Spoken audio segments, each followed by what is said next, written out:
Kenapa dia buat macam tu? Waris Susuk official trailer. Go.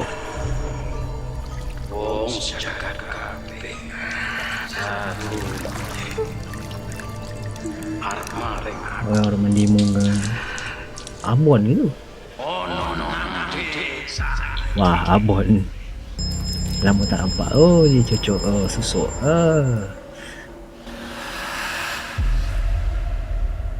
Primeworks Studios. Anomaly. Betul dah rumah ni. Tu gambar lama memang nampak lain sikit.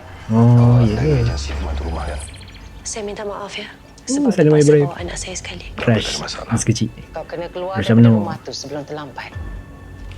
Kalau lambat macam mana? Kecantikan adalah kuasa. Kau nak anak kau mati. Kenapa dia macam tu? Maya perlukan saya untuk Ayu. Dan saya perlukan Maya untuk jaga rumah ni. Semua dalam rumah ni hak aku. Hati-hati kalau kau cuba nak rampas. Ya. Benda yang Jangan kau berani. ada yang berdendam. Dia takkan berhenti. Sampai kamu mati.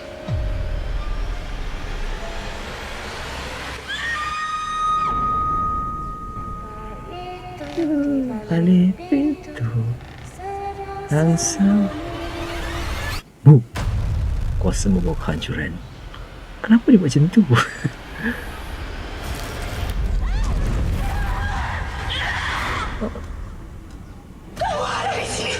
Keluar.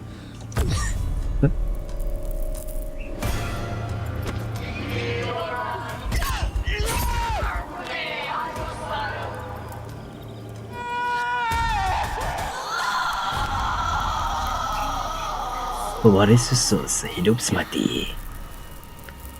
Marilah ibu tenggelam air jika kau mampu.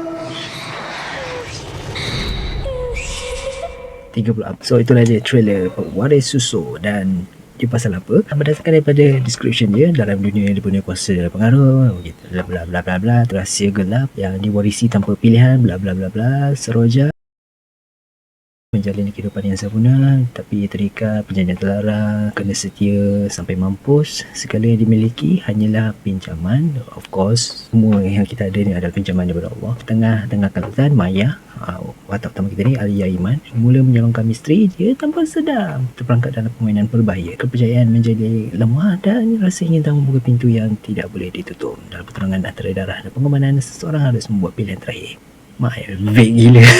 Vague gila, tak tahu dia nak cerita pasal apa ni. So basically maybe berdasarkan pada trailer yang dia bagi, maybe dia pasal watak utama kita ni Maya, yang adalah seorang pembantu rumah yang dia ada anak sendiri ni maybe, dan dia dihantar untuk bertugas di rumah ni lah Seroja, iaitu Cik Puan Salimah Ibrahim, yang situ penghuninya bersama maybe suaminya iaitu Rosyamno. Mungkin Maya ini terserempak, maybe Seroja ini membuat sesuatu sihir itulah yang untuk mengekalkan dia punya kuasa susuk tu kan.